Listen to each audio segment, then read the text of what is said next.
निवडणुकीसाठी गुंड ठेवावे लागतात. मदत केलेल्या गुंडांच्या काही कृत्यांवर पांघरुण घालण्यात येतं. शिवसेनेचे नेते रवींद्र धंगेकरांच्या वक्तव्यानं सर्वांच्याच भुवया उंचावल्या. लोकशाही मराठी आयोजित पश्चिम महाराष्ट्र संवाद या कार्यक्रमात बोलताना रवींद्र धंगेकरांनी हे वक्तव्य केलं. तसंच इतरही मुद्द्यांवरून त्यांनी भाष्य केलेलं आहे. पाहूयात. गुन्हेगारीला जर बाजूला ठेवलं नाही, गुन्हेगार आम्हाला कशाला लागतात तर निवडणुकीसाठी लागतात. आणि मग निवडणुकीमध्ये त्यांनी आम्हाला जर मदत केली असेल तर त्यांनी जे काम कृत्य केलं त्याच्यावर पांघरून टाकायचं काम आम्हाला करावं लागतं माझ्या सहित. तर गुन्हेगारांना आपल्याजवळ कितपत ठेवलं पाहिजे. निवडणुका जिंकण्यासाठी हे सगळं आम्हाला लोकांना हे करावं लागतं. आपल्या पुणे शहराचे पालकमंत्री म्हणून चंद्रकांतदादा पाटील राहिले, ते ज्येष्ठ नेते आहेत. बरोबर. आज ते आमदार आहेत. बरोबर. मी थोडी बाहेर उभा राहिलेला 4 पान टपरीवाला विचारला जाणार का ही गुन्हेगारी थांबवा, मी चंद्रकांत दादांनाच विचारणार ना, का बाहेरच्या पान टपरीवाल्याला विचारणार. कारण ते अधिकार त्यांना दिले, जनतेने त्यांना मान्यता दिली, ते मंत्री आहेत, त्यांनाच विचार जाणार. मग त्यांना विचारणं हे काही गैर नाही. आपण विचारणार तर जबाबदार माणसालाच विचारणार ना.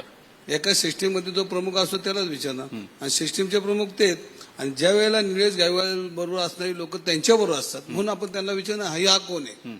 मग हा कोण आहे तर मग हा तुमच्यापाशी काय करतो, आणि हा करत असताना पोलीस स्टेशनमध्ये तुमची निरोप का पोहोचवतो, हे सगळ्या माहिती असतात ना. आणि शेवटी त्या माहितीच्या आधारे आम्ही बोलत असतो. तर मी कदम साहेबांनी जर तो परवाना दिला असेल तर तो चूक झाली हे बोललो ना मी. आमचे शिवसेनेचे नेते रामदास कदम यांनी त्यांनी स्पष्टीकरण याच्यामध्ये दिले. बरोबर.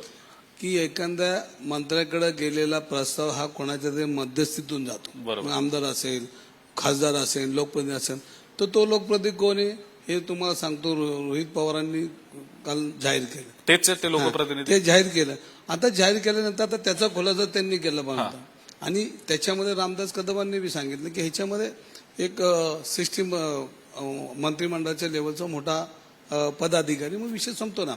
मग आम्ही ज्या वेळेला, आणि हे मी म्हणलं की जर कदमांची चूक झाली असेल तर दुरुस्ती होऊ शकते, आम्ही विनंती करतो.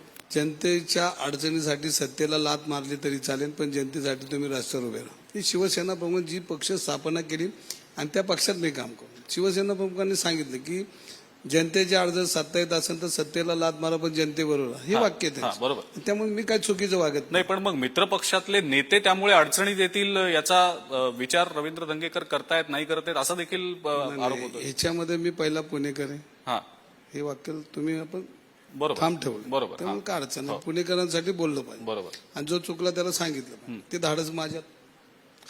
पुणेकरांसाठी खरं खरं, खोटं ते खोटं मी लढणार.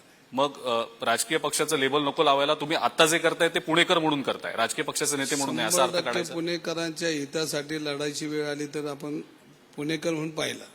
बर. आणि बाकी सगळे मुद्दे मग नंतर पुणेकरांसाठी, पुण्यासाठी, बर, नंतर बाकी पक्षासाठी. पहिले पुणेकरांसाठी जर पक्षाच्या नेत्यांना बोलायची वेळ आहे तर त्यांनाही जाऊन बोल की तुम्ही चुकताय. ते कुठंच दिसत नाहीत. त्यांना आता शोधतोय मी, मला दिसत नाहीत ते. तुम्ही तर भेटूच शकता त्यांना. तुम्हालाही भेटत नाही, प्रेसला बी भेटत नाही. विसरा किती प्रेस सगळ्यांना विसरा, त्यांनाही भेटत नाही. बरं, ठीक आहे. आपण या विषयात ते बोलतच नाही कोणाशी.